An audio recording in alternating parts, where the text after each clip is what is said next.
नमस्कार दोस्तों, एक बार फिर आपका इंडिया के सबसे बड़े ऑनलाइन प्लेटफॉर्म अनअकैडमी पर आप सभी का हार्दिक स्वागत और अभिनंदन।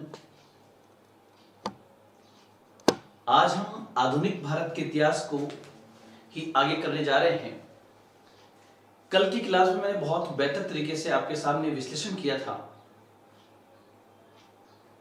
कि किस प्रकार आर्थिक शोषण भारत का हुआ और मैंने आर्थिक शोषण के 3 चरण आपको समझाए थे।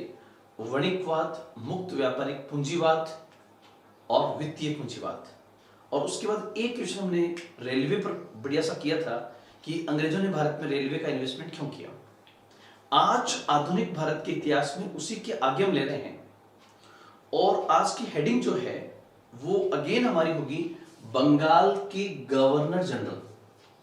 जैसा कि हम लोग जानते हैं कि सबसे पहले 1757 से बंगाल के गवर्नर शुरू हुई, लेकिन पहली बार भारत से संबंधित कानून जो ब्रिटिश संसद ने पास किया वो 1773 का रेगुलेटिंग एक्ट था। और उस रेगुलेटिंग एक्ट के द्वारा बंगाल के गवर्नर के पद का नाम बदलकर बंगाल का गवर्नर जनरल किया गया और उसकी सहायता के लिए एक 4 सदस्यीय काउंसिल की भी स्थापना की गई थी। 1784 के पिट्स इंडिया एक्ट के द्वारा इस काउंसिल में सदस्य संख्या 3 कर दी गई थी, 4 से 3।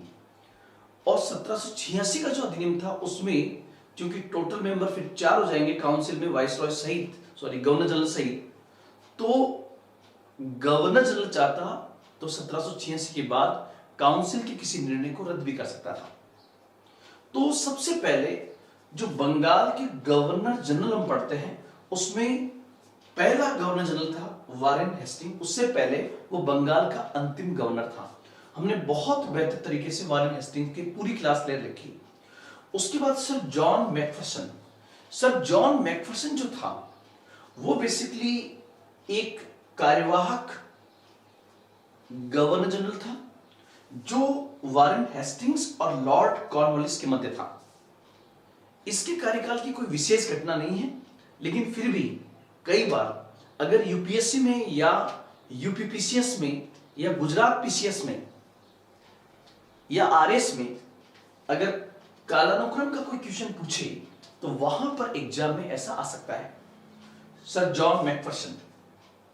उसके बाद था लॉर्ड कॉर्नवालिस पर हमने 2 वीडियो जारी कर दिए हैं, जिसमें पहले वीडियो में लॉर्ड कॉर्नवालिस के लिए किस प्रकार से 1786 का अधिनियम पास किया गया था उसका मैंने काफी डिटेल आपको बताया था।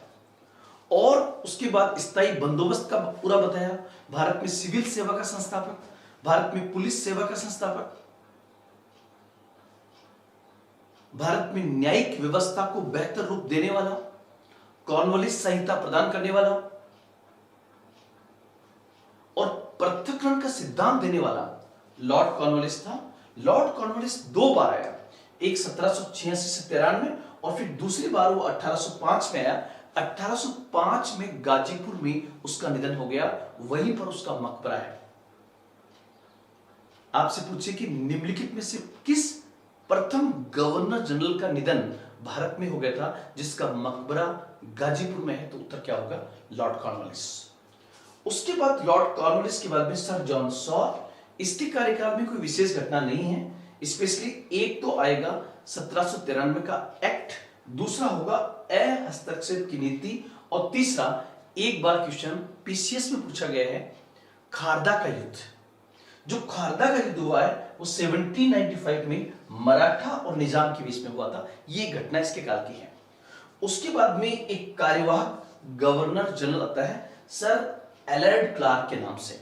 सर एलर्ड क्लार्क के नाम से, जो मैंने यहां पे नाम लिखा है, ये आता है 1798 में।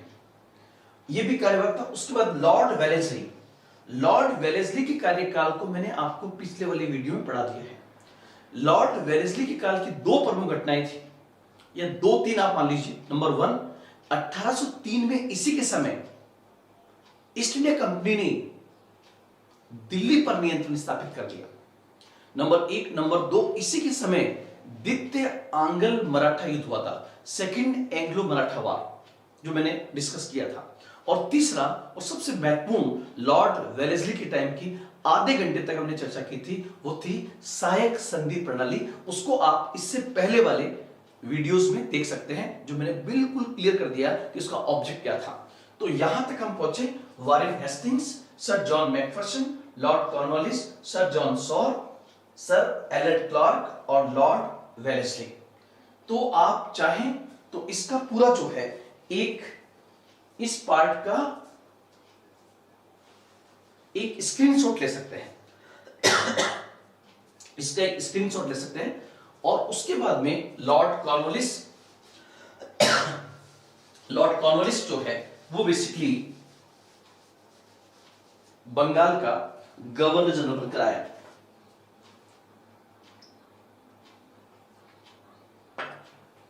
तो यहां पर लॉर्ड कॉर्नवालिस को मैंने पूरा समझाया था। दूसरी बार जो आया वो 1805 में आया था, 1805 में गाजीपुर में उसका निधन हो गया था।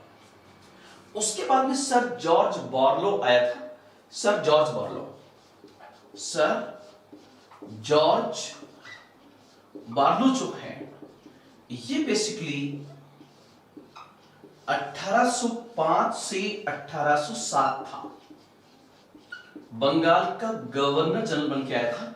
इसके समय भी कोई विशेष घटना नहीं है। इसके समय की प्रमुख घटना जो है वो है दक्षिण भारत में वेल्लोर का सिपाही विद्रोह। ये वेल्लोर का सिपाही विद्रोह क्यों हुआ? क्योंकि ईस्ट इंडिया कंपनी की सेना में इस प्रकार के कानून बनाए गए कि अब जो हिंदू धर्म के लोग हैं जो सेना में हैं वो बेसिकली तिलक नहीं लगा सकते, कानों में कुंडलियां नहीं पहन सकते, मुस्लिम धर्म के लोग दाढ़ी नहीं रख सकते। इस प्रकार उन सैनिकों में असंतोष पैदा हुआ, और जिसके कारण सर जॉर्ज बॉर्लो के समय वेल्लोर का सिपाही विद्रोह हुआ 1806 के अंदर। तो इस पॉइंट को भी आपको ध्यान रखना है। उसके बाद में नेक्स्ट पॉइंट जो होगा, उसके बाद लॉर्ड मिंटो, और इसको लॉर्ड मिंटो फर्स्ट कहेंगे क्योंकि ठीक 100 साल बाद 1906 के आसपास फिर एक लॉर्ड मिंटो आएगा जिसका नाम लॉर्ड मिंटो सेकंड था, तो उसको भी हम ध्यान रखेंगे। तो यहां पर लॉर्ड मिंटो फर्स्ट लिखा। लॉर्ड मिंटो फर्स्ट जो है उसका कार्यकाल 1807 से 1813 तक था। लॉर्ड मिंटो कार्यकाल 1807 से 1813 तक था। अब जिस समय लॉर्ड मिंटो भारत में है उस समय यूरोप में ब्रिटेन को बहुत सारी चुनौतियों का सामना करना पड़ रहा है। उसमें सबसे बड़ी चुनौती थी फ्रांस का नेपोलियन। और फ्रांस का नेपोलियन जो है उसने यूरोप के कई देशों पर अपना आधिपत्य स्थापित कर लिया था, और क्योंकि ब्रिटेन सबसे बड़ा औद्योगिक राष्ट्र यूरोप का था, इसलिए उसने क्या किया कि ब्रिटेन की आर्थिक नाकेबंदी कर दी। इसलिए कहीं ना कहीं उसको यह डर था, किसको? लॉर्ड मिंटो फर्स्ट को, कि फ्रांस जो है, फ्रांस का नेपोलियन जो है भारतीय उपनिवेश की ओर आ सकता है। इसलिए, और चूंकि आपको पता है कि अगर यूरोप से भारत में स्थल मार्ग से आएगा तो पहली सीमा यही होगी, और इस बाउंड्री पर उस समय जो स्टेट था उसका नाम पंजाब था। उस समय यहां पर पंजाब स्टेट था। मतलब अगर स्थल भाग से भारत पे कोई हमला करेगा उत्तर पश्चिम से, तो पहला स्टेट जो आएगा वो पंजाब था। अब पंजाब स्टेट जो था उसका राजा रणजीत सिंह था, और अंग्रेज भी इस साइड में अपना विस्तार करना चाहते थे। तो यहां पर लॉर्ड मिंटो के समय रणजीत सिंह से एक संधि की गई जिसे अमृतसर की संधि कहते हैं। मतलब 1809 की अमृतसर की संधि जो हुई है ये बेसिकली लॉर्ड मिंटो फर्स्ट के समय हुई, और किसके मध्य हुई? रणजीत सिंह और मेटकॉफ के बीच में हुई थी। और यहां पर अंग्रेजों ने रणजीत सिंह के साथ ही संधि इसलिए की ताकि उन्होंने कहा कि सतलुज के इस पार हमारा इलाका होगा और सतलुज के उस पार पंजाब का इलाका होगा। और यहां पर ऑब्जेक्ट कहीं ना कहीं यह था कि अगर फ्रांसीसी इस साइड से आते हैं तो रणजीत सिंह उसका मुकाबला करेगा। और आगे चलकर हालांकि अंग्रेजों ने रणजीत सिंह को धोखा दिया है, लेकिन उस समय कहीं ना कहीं 1809 की जो अमृतसर की संधि हुई थी, उस अमृतसर की संधि ने एक प्रकार की उत्तर पश्चिमी सीमा में बाउंड्री क्रिएट की, और इस बाउंड्री की प्राकृतिक सीमा थी सतलुज नदी। तो वो हम अलग से पंजाब स्टेट में पढ़ेंगे। उसके बाद में लॉर्ड मिंटो के समय की सबसे बड़ी घटना है 1813 का चार्टर एक्ट। तो यहां पर आप ध्यान रखना कि 1813 का चार्टर एक्ट क्या था। 1813 का चार्टर एक्ट क्या था? 1813 चार्टर एक्ट। चार्टर एक्ट, अब उसमें जो था, आप पहले एक बार स्क्रीनशॉट इस पूरे का लीजिए। 1813 का जो चार्टर एक्ट था, वो चार्टर एक्ट, अब आप देखिए 1813 का जो चार्टर एक्ट था, सबसे पहले ये 1813 का जो चार्टर एक्ट है, ये किसके द्वारा पारित है? तो उत्तर होगा ब्रिटिश संसद द्वारा पारित। क्योंकि दोस्तों उस समय भारत में तो पार्लियामेंट थी नहीं, ये ब्रिटिश संसद द्वारा पारित था। ये जो एक्ट है ये ब्रिटिश पार्लियामेंट के द्वारा पारित था। अब दूसरा पॉइंट जो आपके दिमाग में आएगा कि सर 1813 में क्यों पास किया?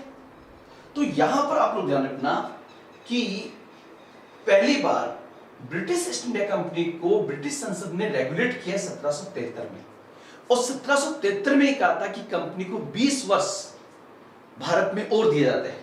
तो 1773 से आ गया 1793, और 1793 से 20 साल आ जाएंगे 1813, और 1813 से 20 साल आ जाएंगे 1833, और 1833 से आ जाएंगे 1853। ये लगातार 20-20 साल का था। तो 1813 का जो चार्टर एक्ट था, वो चार्टर एक्ट वैसे ही 1813 में आने वाला था 20 साल की अवधि के आधार पर। तो यहां पर इसका पहला पॉइंट होगा, इस एक्ट के द्वारा भारत में ब्रिटिश ईस्ट इंडिया कंपनी को 20 वर्ष काम करने का मौका और दिया गया। एक प्रकार से मैं कह सकता हूं कि शासन की अवधि को 20 वर्ष बढ़ा दिया गया। ये पहला पॉइंट होगा।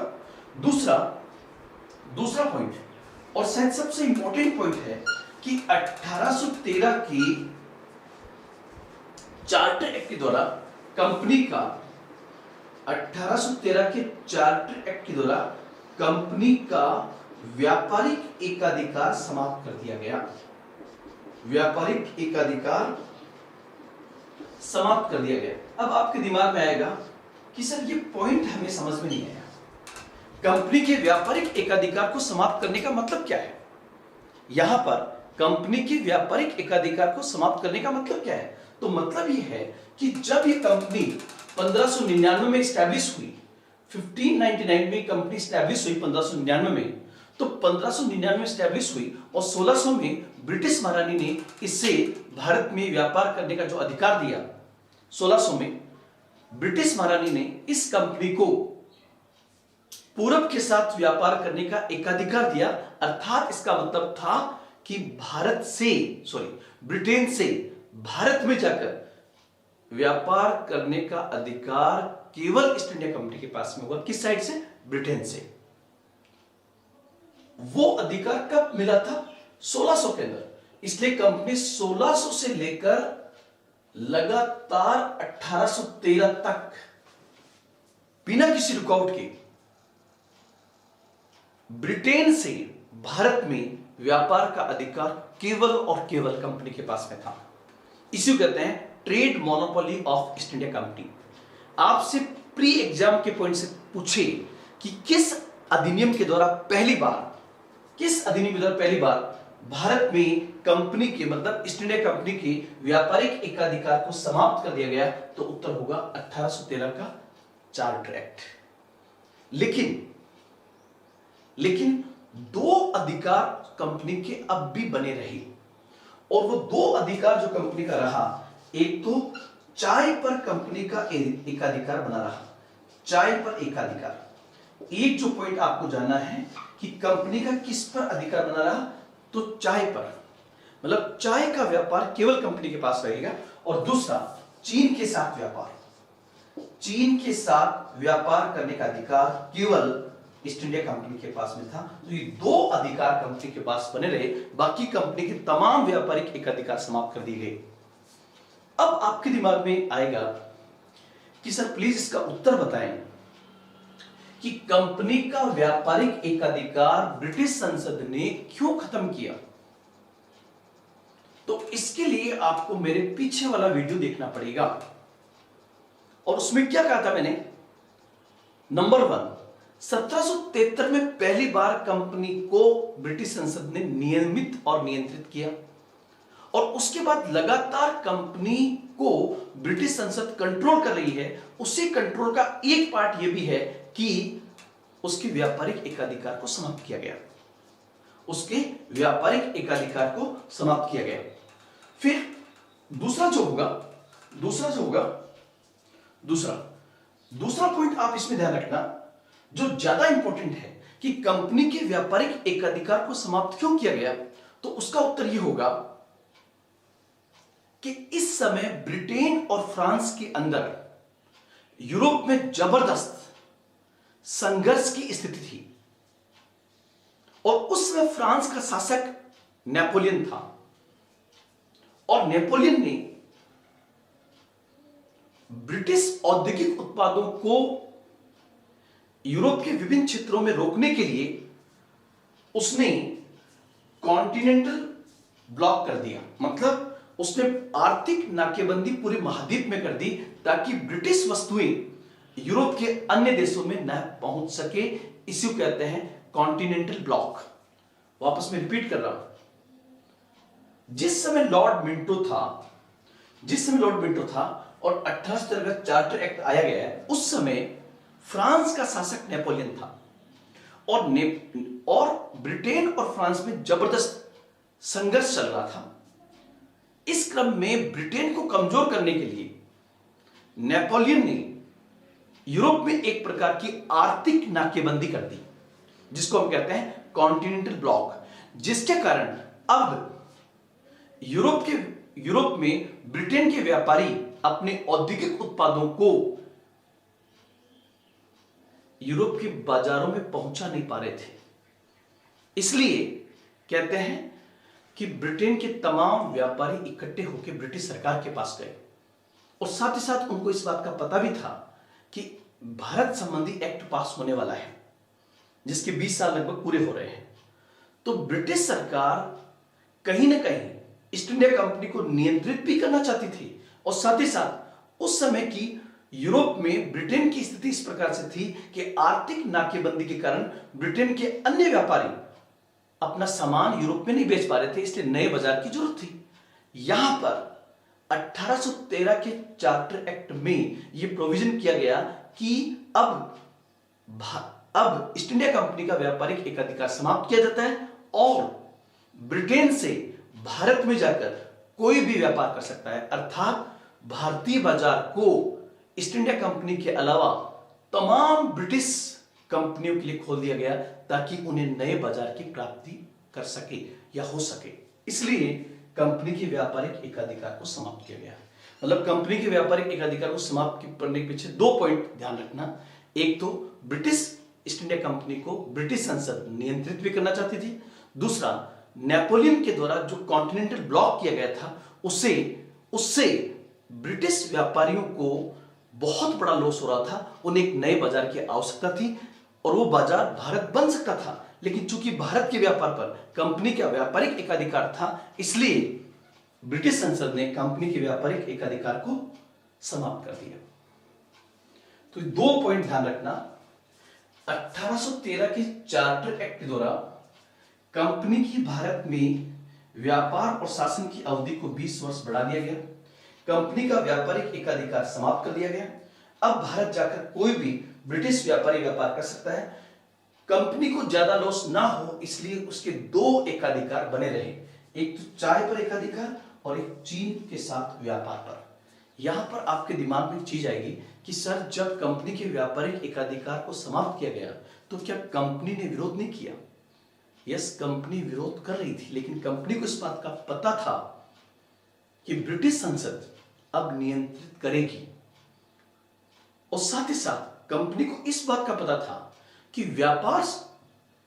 व्यापार से जो लॉस होगा ऐसा करने से उसका भुगतान कहीं ना कहीं वो भारत की सरकार बन के पूरा कर लेगी, क्योंकि कंपनी एक व्यापारिक कंपनी के साथ साथ उस समय भारत की राजनीतिक शक्ति बन गई थी, और राजनीतिक शक्ति होने के नाते उसके पास बहुत बड़े स्तर पर राजस्व आ रहा था, रेवेन्यू आ रहा था, इसलिए उस रेवेन्यू से उसकी पूर्ति हो सकती थी। तो 2 पॉइंट ध्यान रखना। तीसरा पॉइंट जो होगा, तीसरा पॉइंट, इस 1813 के चार्टर एक्ट के द्वारा एक चीज और ध्यान रखना। तीसरा पॉइंट बताने से पहले मैं आपको बताऊं कि जो EIC है, ईस्ट इंडिया कंपनी जो है, उस EIC की दो भूमिका है। EIC की दो भूमिका है। एक तो उसकी भूमिका ट्रेड के रूप में है, मतलब वो एक व्यापारी कंपनी है, और एक भूमिका उसकी शासन के रूप में भी है, मतलब वो भारत में शासन भी कर रही है। जब शासन कर रही है तो उसके पास राजस्व आएगा, और यदि वो ट्रेड कर रही है, व्यापार कर रही है, तो इस नाते भी उसके पास पैसा आएगा। तो यहां पर यह तय किया गया, कब से, 1813 के चार्टर एक्ट के द्वारा यह व्यवस्था की गई कि अब कंपनी के व्यापारिक टैक्स और रेवेन्यू टैक्स को अलग अलग करके अलग अलग उसकी बैलेंस शीट तैयार होगी, ताकि कंपनी की एज ए ट्रेडिंग कंपनी की भूमिका को और कंपनी की एज ए गवर्नमेंट भूमिका को अलग अलग किया जा सके। यह किस एक्ट से किया गया है? 1813 के चार्टर एक्ट द्वारा। इसी प्रकार तीसरा पॉइंट जो होगा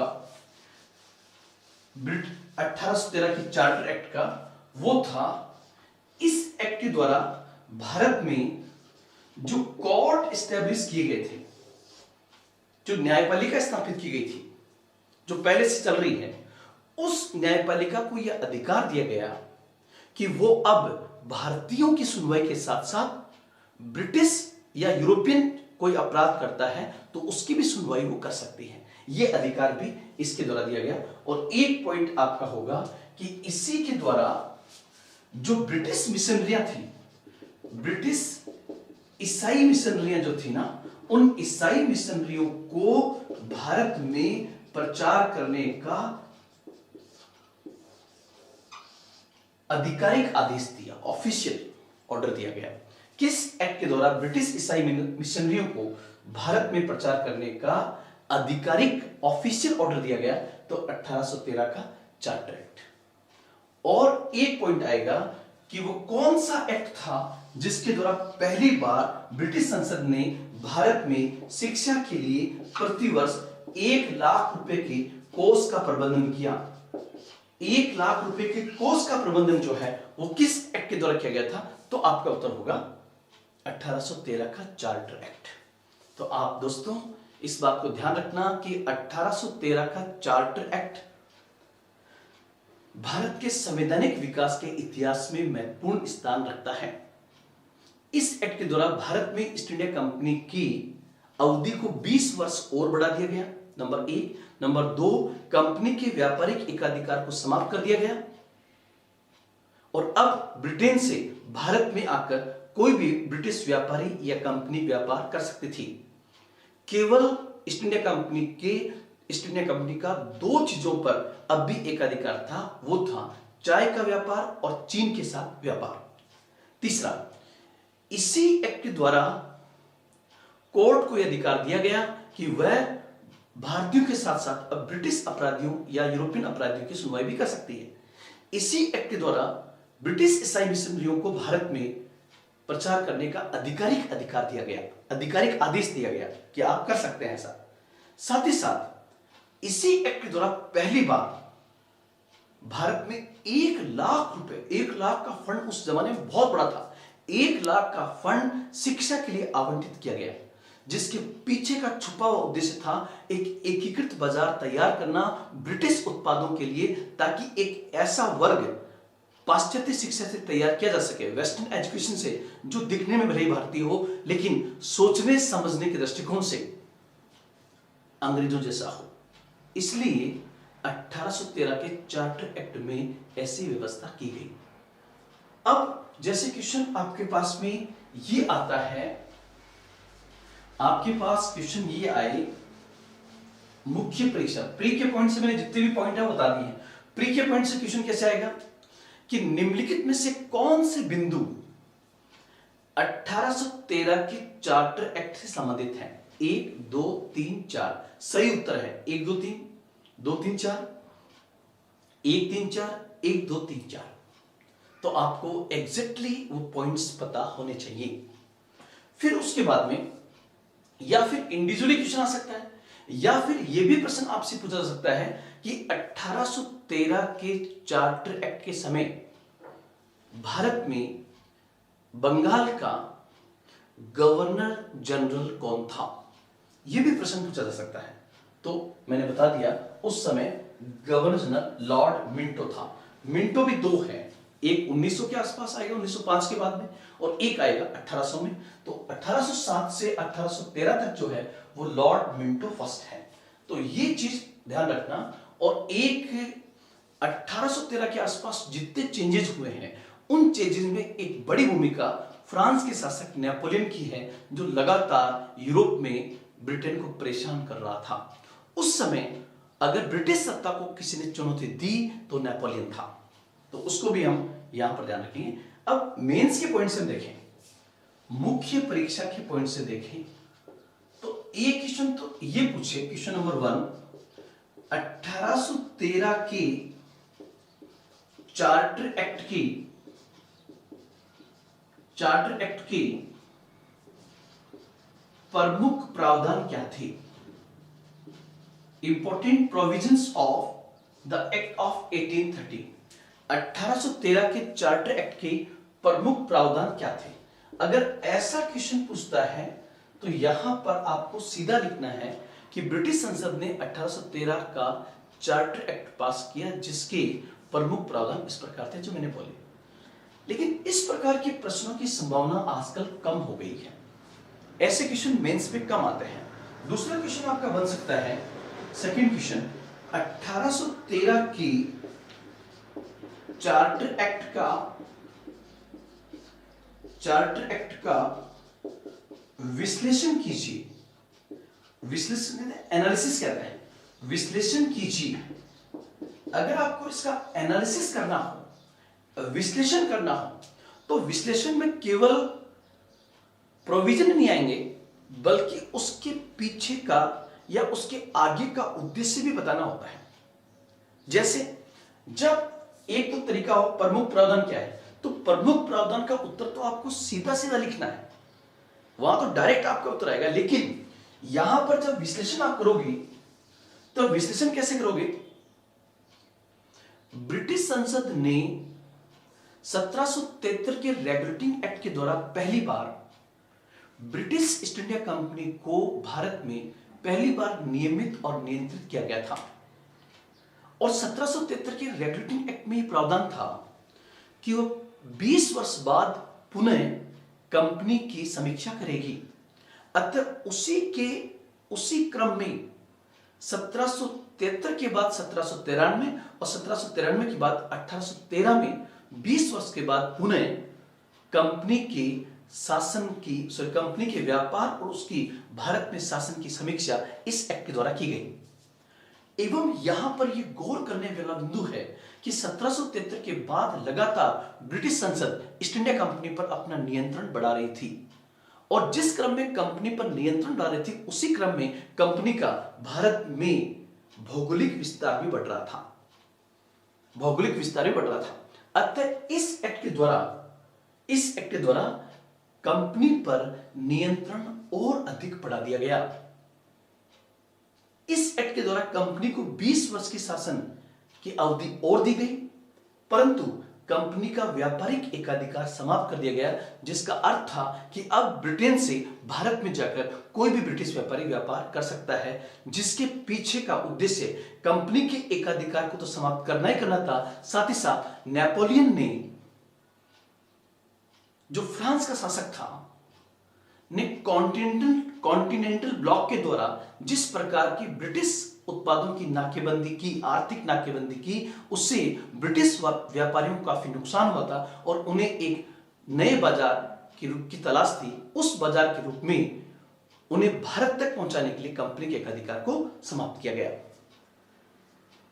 इसी प्रकार भारतीय बाजार तो बहुत बड़ा था, लेकिन उस बाजार को ब्रिटिश वस्तुओं का अच्छा उपभोक्ता बनाने के लिए पाश्चात्य शिक्षा और संस्कृति को भारत में डालना जरूरी था। इसलिए पहली बार पाश्चात्य शिक्षा के लिए इस एक्ट के द्वारा 1 लाख रुपए का शैक्षणिक फंड भी बनाया गया, जो भारत में खर्च किया जाना था। तो ये मेरे कहने का मतलब यह है कि जब आप एनालिसिस करोगे तो यहां पर तो सीधा सीधा पॉइंट ही लिखना है, यहां पर पॉइंट के साथ साथ उस पॉइंट के पीछे का पार्ट और क्या ऑब्जेक्ट है ऐसा करने का, वो विश्लेषण में बताना जरूरी है। एनालिसिस में उसके पीछे का तर्क प्रस्तुत करना जरूरी है। तो इन दोनों क्वेश्चन में अंतर है। और ध्यान रखना, आज जितने भी पीसीएस एग्जाम्स हैं उसमें इस प्रकार की रणनीति बढ़ रही। आप इन दोनों क्वेश्चंस को इनका स्क्रीनशॉट ले लीजिए।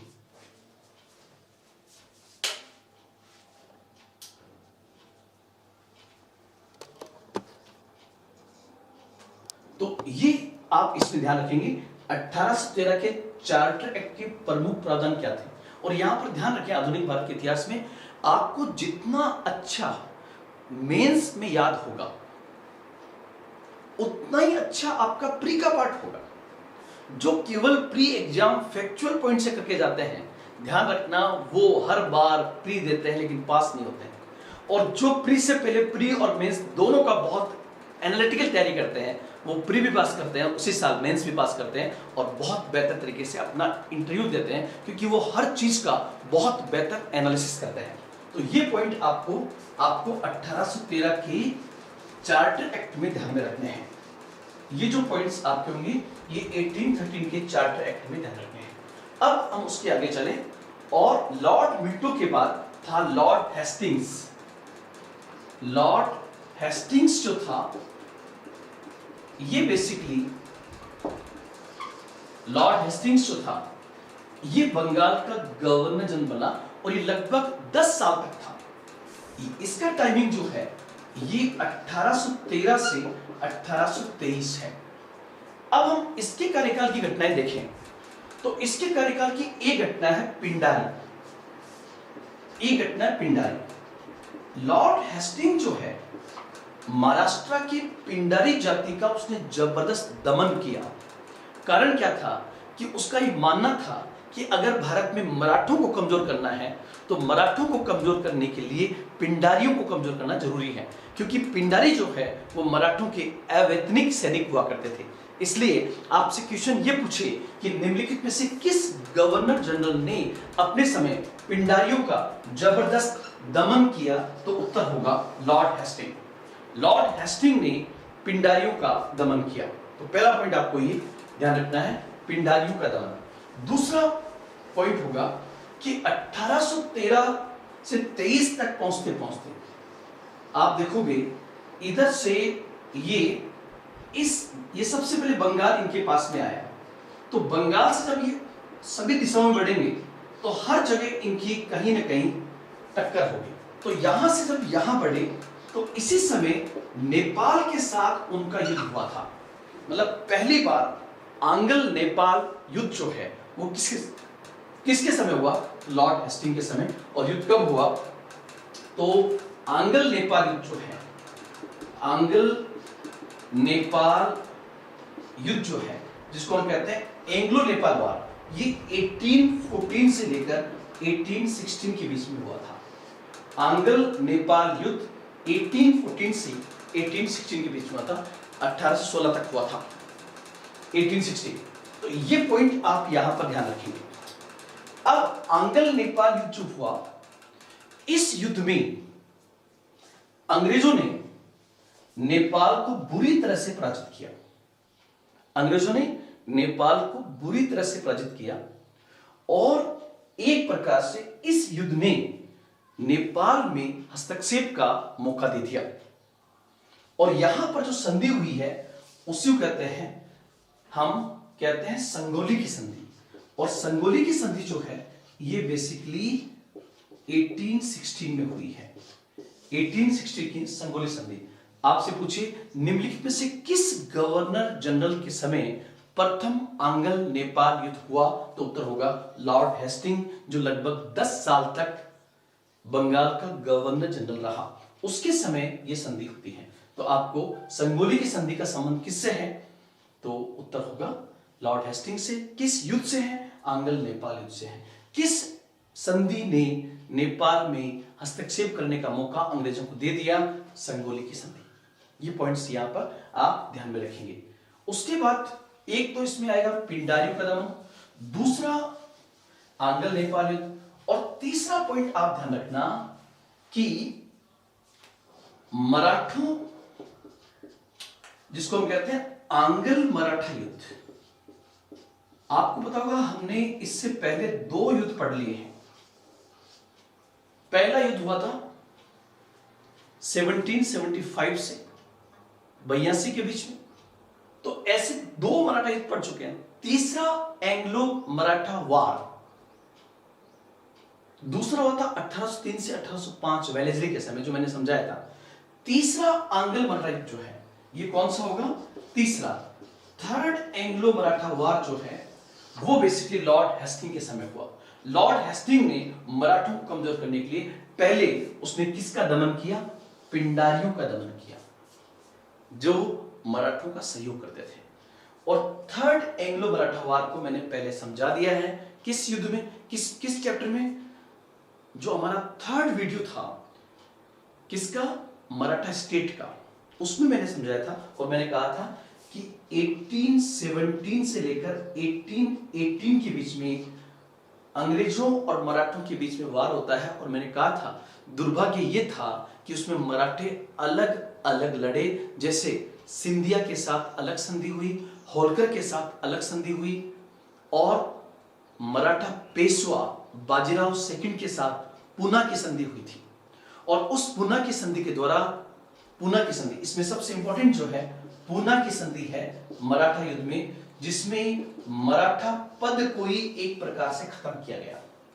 और जो एग्जिस्टिंग मराठा था, जिसका नाम था बाजीराव सेकंड, उस मराठा पेशवा, मैंने बाजीराव सेकंड की लंबी कहानी आपको सुना रखी, इस बाजीराव सेकंड को मराठा स्टेट से बाहर कर दिया गया और इसे कानपुर के पास बिठूर नामक जगह पर बिठाकर इसे पेंशनर बना दिया गया। देखो, एक बाजीराव फर्स्ट तो वो था, एक बाजीराव सेकंड ये है।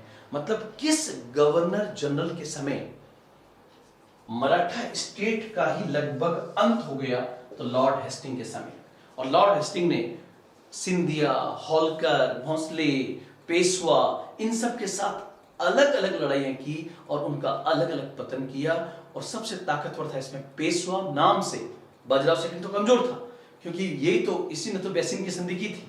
तो पूना की जो संधि हुई, बेसिंग की संधि के दौरान उसने अंग्रेजों का संरक्षण स्वीकार किया था। पूना की संधि जो हुई 1817-18 में, उस संधि के द्वारा अंतिम पेशवा बाजीराव सेकंड को पेंशनर बनाकर उत्तर प्रदेश में कानपुर के पास बिठूर नामक जगह पर बैठा दिया गया। बाद में इसी बाजीराव सेकंड का दत्तक बेटा नाना साहब था, जो अंग्रेजों के खिलाफ रिवोल्ट करता है, क्योंकि उसकी पेंशन बंद कर दी गई थी। तो ये भी मैंने धुंधु पंत का नाम लिया था पहले वाली वीडियो में, वो मैंने वहां समझा दिया है। तो लॉर्ड हेस्टिंग के समय की आप घटनाएं देखोगे तो थर्ड एंग्लो मराठा वार, पिंडारियों का दमन और आंग्ल नेपाल युद्ध, ये इसमें आप लोग ध्यान रखेंगे। उसके बाद में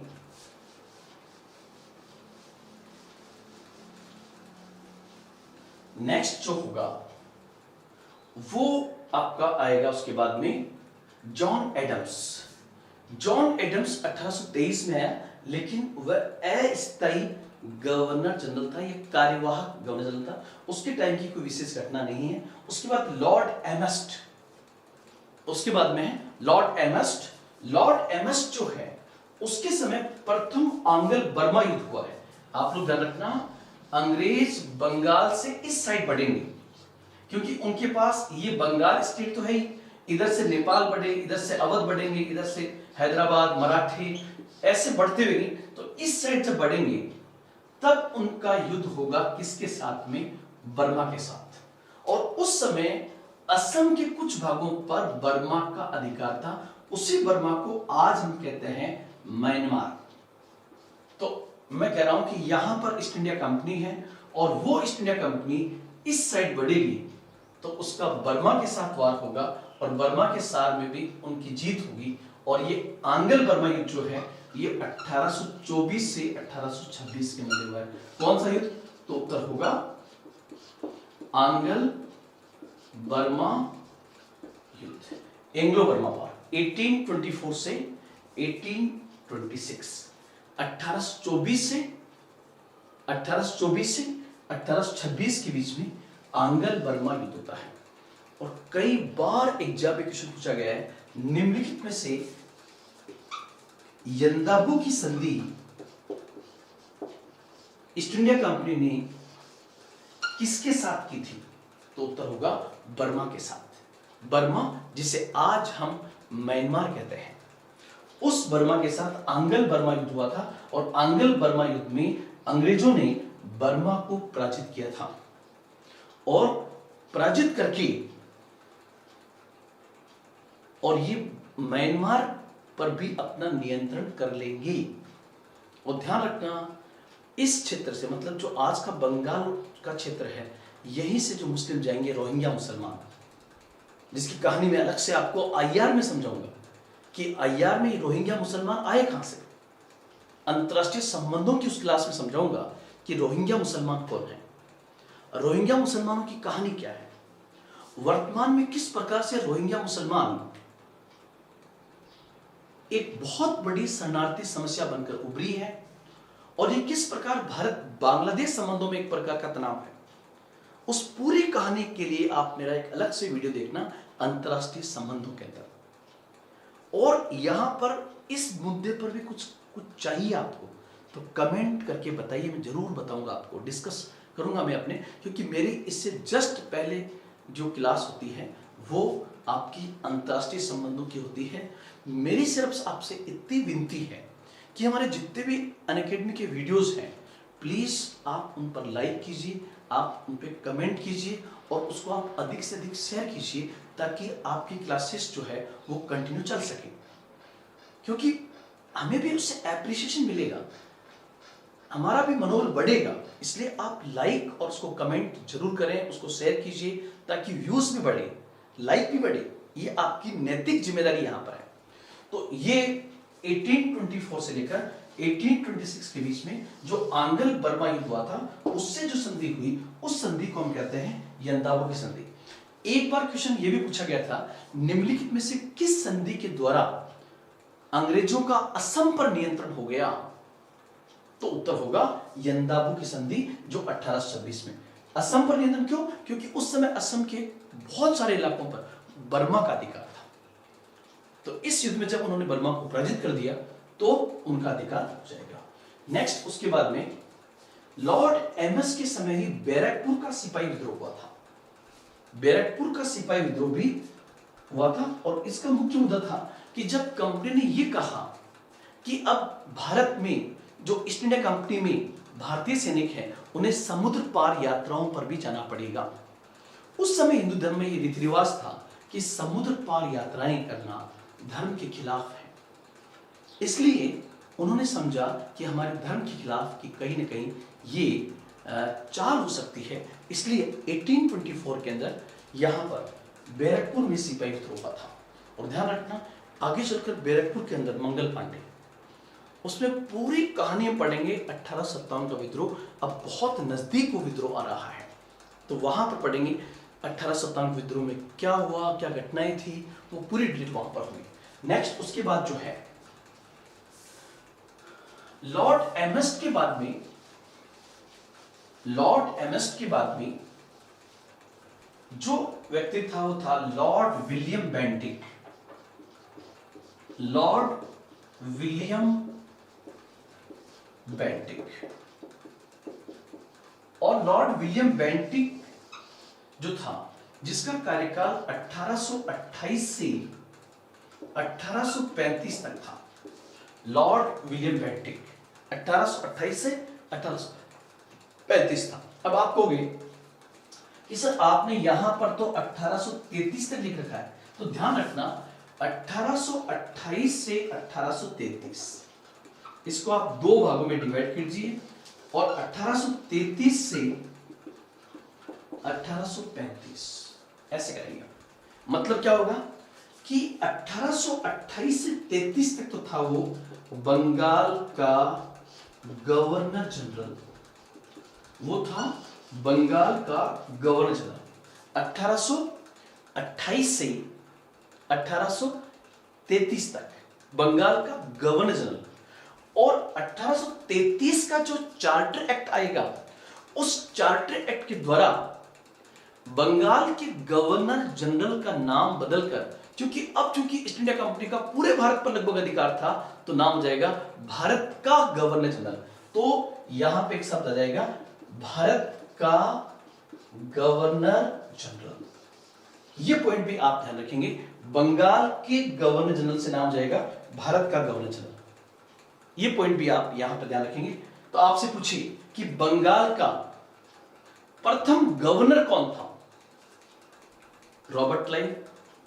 बंगाल का अंतिम गवर्नर कौन था? Warren Hastings. पहला पॉइंट। दूसरा, बंगाल का पहला गवर्नर जनरल कौन था? ध्यान रखना, जो अंतिम गवर्नर होगा वो एक गवर्नर जनरल बन जाएगा, तो हो जाएगा वारेन हेस्टिंग्स। बंगाल का अंतिम गवर्नर जनरल कौन था? उत्तर हो जाएगा विलियम बेंटिक। और भारत का पहला गवर्नर जनरल कौन था? तो उत्तर हो जाएगा विलियम बेंटिक। और भारत का अंतिम गवर्नर जनरल कौन था? Lord Canning. भारत का पहला वाइसरॉय कौन था? तो हम पढ़ेंगे आगे जाके लॉर्ड कैनिंग।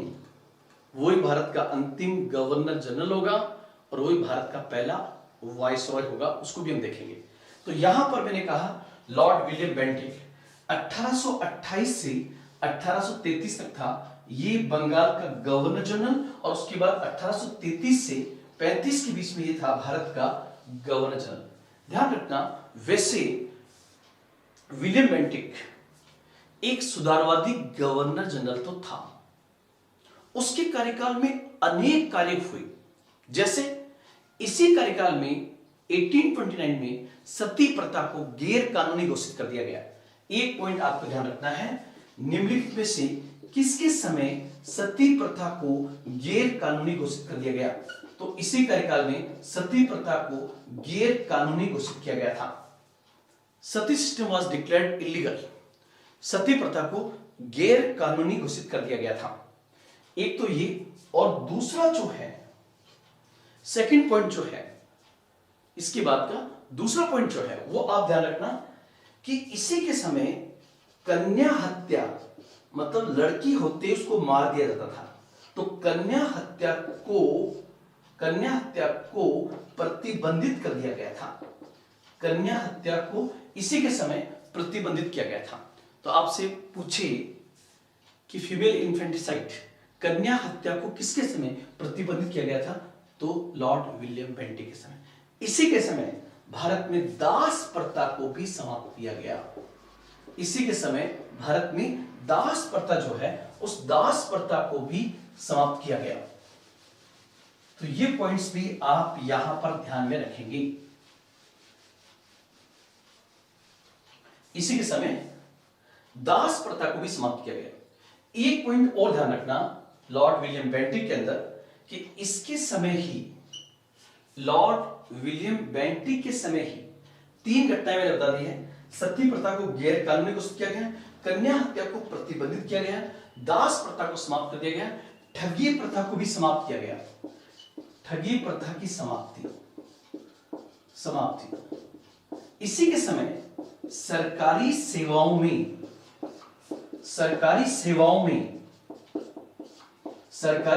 में भेदभाव का अंत कर दिया गया। सरकारी सेवाओं में भेदभाव का अंत, मतलब जो सरकारी सेवाओं में भेदभाव होता था उसका अंत इसके अंदर कर दिया गया। हालांकि एक भेदभाव अब भी विद्यमान था, और वो कौन सा था? तो वो था काले गोरे का भेद। मतलब काले गोरे का भेद तो अब भी चलता था। अब जैसा कि आप लोग देख रहे हो कि लॉर्ड विलियम बेंटिक के समय भारत में बहुत सारे रिफॉर्म्स हुई। तो एक क्वेश्चन पूछे आपसे कि लॉर्ड विलियम बेंटिक एक सुधारवादी गवर्नर जनरल था, टिप्पणी कीजिए। तो ध्यान रखना, पहले पैरा मैंने इससे पहले वाली वीडियो में बहुत अच्छा समझाया है, और सेकंड में उसका एनालिसिस किया था। उसी पैरा में सेकंड एनालिसिस था कि यह भारत में मुक्त व्यापारिक पूंजीवाद का चरण था, जिसमें अंग्रेज भारत को एकीकृत बाजार बनाना चाहते थे और भारतीयों को एक बेहतर उपभोक्ता बनाना जरूरी था।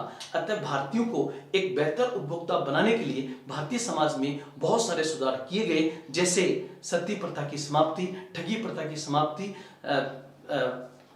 सरकारी सेवाओं में भेदभाव का अंत। पहली बार इसी के समय आंग्ल प्राच्य विवाद का समाधान भी किया गया था। आंग्ल प्राच्य विवाद क्या था इसको मैं अलग से समझाऊंगा, लेकिन जो आंग्ल प्राच्य विवाद था उसका समाधान इसी के समय किया गया। तो आप लोग ध्यान रखना यहां पर क्या कि लॉर्ड विलियम बेंटिक जो सुधार कर रहा है वो हो सकता है सुधारवादी हो, लेकिन उस पर प्रेशर है ब्रिटिश सरकार का कि भारत में व्यापक सुधार कीजिए ताकि भारत को एक एकीकृत बाजार के साथ साथ भारतीयों को बेहतर उपभोक्ता के रूप में स्थापित किया जा सके। और एक इसमें हम पढ़ेंगे लॉर्ड विलियम बेंटिक में ही एक पॉइंट होगा 1833 का चार्टर एक्ट। 1833 का चार्टर एक्ट जो होगा वो 1833 का जो चार्टर एक्ट है, इसी एक्ट के द्वारा पहली बार बंगाल के गवर्नर जनरल का नाम बदलकर भारत का गवर्नर जनरल कर दिया गया, जो मैंने आपको पहले बता दिया है। और इस प्रकार भारत का पहला गवर्नर जनरल विलियम बेंटिक था। कौन था? William Bentinck. दूसरा सेकंड पॉइंट जो ध्यान रखना आपको इसी में, इसी के द्वारा अब भारत में कंपनी का व्यापारिक एकाधिकार पूरी तरह से समाप्त कर दिया गया। सर पूरी तरह का मतलब क्या होगा कि अभी तक दो अधिकार तो थे। कौन से? चाय का व्यापार और चीन के साथ व्यापार, ये दो अधिकार 1813 में थे, ये दोनों अधिकार भी समाप्त कर दिए गए। अर्थात 1833 के चार्टर एक्ट से अब कंपनी एक शुद्ध व्यापारिक कंपनी बन गई। और तीसरा, भारत के गवर्नर जनरल को बहुत शक्तिशाली बना दिया गया और मद्रास और बॉम्बे के गवर्नर्स को उसके अधीन कर दिया गया। तो हम इस 1833 के चार्टर एक्ट को अलग से पढ़ेंगे, कंप्लीट अलग से पढ़ेंगे, और उसमें बाकायदा मैं आपको बताऊंगा कि 1833 के चार्टर के और प्रोविजंस क्या थे, और फिर हम एक क्वेश्चन उसमें करेंगे कि 1833 के चार्टर एक्ट का विश्लेषण कीजिए। तो जो नेक्स्ट हमारी क्लास होगी उसमें हम उसका बेहतर तरीके से एनालिसिस भी करेंगे कि उसका एनालिटिकल रूप किस प्रकार से आपके सामने आएगा, तो उसको भी हम करेंगे। तो एक दो पॉइंट आप ध्यान रखना। विलियम बेंटिक का इंपॉर्टेंट पॉइंट है कि ये बंगाल का अंतिम गवर्नर जनरल था और ये भारत का गवर्नर जनरल था। अब जो हमारा नेक्स्ट वीडियो स्टार्ट होगा उसमें हमारी हेडिंग हो जाएगी भारत के गवर्नर जनरल, और भारत के गवर्नर जनरल में पहला गवर्नर जनरल हो जाएगा विलियम बेंटिक। और ध्यान रखना इसी समय जो हम पढ़ रहे हैं, जैसे आज हमने 1813 से पढ़ा है लगभग, तो इसी समय भारत में एक सामाजिक और धार्मिक सुधार आंदोलन भी शुरू हो जाएगा। वो सामाजिक और धार्मिक सुधार आंदोलन समय की मांग भी थी और ब्रिटिश की आवश्यकताओं की भी पूर्ति कर रही थी, क्योंकि जब राजा राम मोहन राय सती प्रथा की समाप्ति की बात करेंगे तो कहीं ना कहीं इस प्रकार की मांग ब्रिटिश आकांक्षाओं के अनुरूप थी। क्योंकि भारत में अगर सुधार होते हैं और भारतीय समाज अगर अपनी रूढ़िवादी परंपराओं से बाहर निकलता है और एक बेहतर पाश्चात्य समाज की ओर बढ़ता है, तो ब्रिटिश वस्तुओं का भी अच्छा उपभोक्ता बन सकता था। इसलिए एक टॉपिक हमारा होगा अलग से सामाजिक एवं धार्मिक सुधार आंदोलन, जिसमें पूरा पढ़ेंगे Raja Ram Mohan Roy, Swami Vivekananda, Swami Dayanand Saraswati, Ishwar Chandra Vidyasagar, Jyotiba Phule, theosophical society, madam Annie Besant, sir Syed Ahmad Khan, Rashid Ahmad Gangohi, कवि मोहम्मद इकबाल,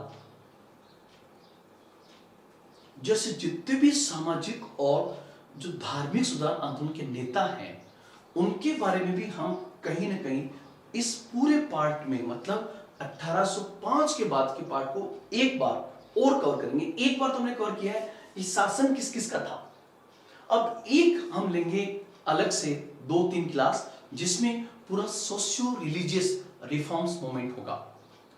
एक जब हम आगे पढ़ लेंगे तो एक में पूरी क्लास में आपको समझाऊंगा 1773 से लेकर 1935 तक को एक साथ पूरे बोर्ड पर उसका एनालिसिस करूंगा और बताऊंगा आपको कि किस प्रकार से हमारा कॉन्स्टिट्यूशनल डेवलपमेंट हुआ, हमारा संवैधानिक विकास कैसे हुआ, फिर वो एक एक बिंदु आपको समझ में आ जाएगा। लेकिन उसके लिए आपकी हमारी शर्त है कि आप क्लासेस को लगातार करेंगे। साथ ही साथ अगर आपके पास समय है और अभी लॉकडाउन के टाइम में सेल्फ स्टडी का सबसे बेहतरीन वक्त है, तो आप अपने नोट्स भी तैयार कीजिए। कहीं पर आपको दिक्कत आती है, कोई चीज को और पढ़ने की आवश्यकता है, आपको लगता है कि सर इस पर भी बताइए, तो आप कमेंट डाल के बताइए कि आपको कहां पर दिक्कत है। बाकी आधुनिक भारत के इतिहास को हम बहुत बेहतर तरीके से पूरा मॉडर्न हिस्ट्री जो है यूपीएससी में और अदर्स जो सिविल सर्विसेज एग्जाम है, जैसे गुजरात पीसीएस का, मध्य प्रदेश पीसीएस का, यूपी पीसीएस का, राजस्थान पीसीएस का, हरियाणा पीसीएस का, तो मैं उसके तमाम प्री और मेंस के क्वेश्चंस को देखता हूं और देखने के बाद देखता हूं कि आगे चलकर ये क्वेश्चन कैसे रिपीट हो सकता है और भविष्य में किस प्रकार के क्वेश्चन वहां से बन सकते हैं, उसका हम पूरा प्रयास करते हैं। तो इसके लिए आप बिल्कुल एकदम निश्चिंत रहें। इंशाल्लाह आगे वाला जो वीडियो होगा हमारा इससे भी बेहतर होगा। तो कल मिलते हैं, आज इतना ही। जय हिंद, जय भारत।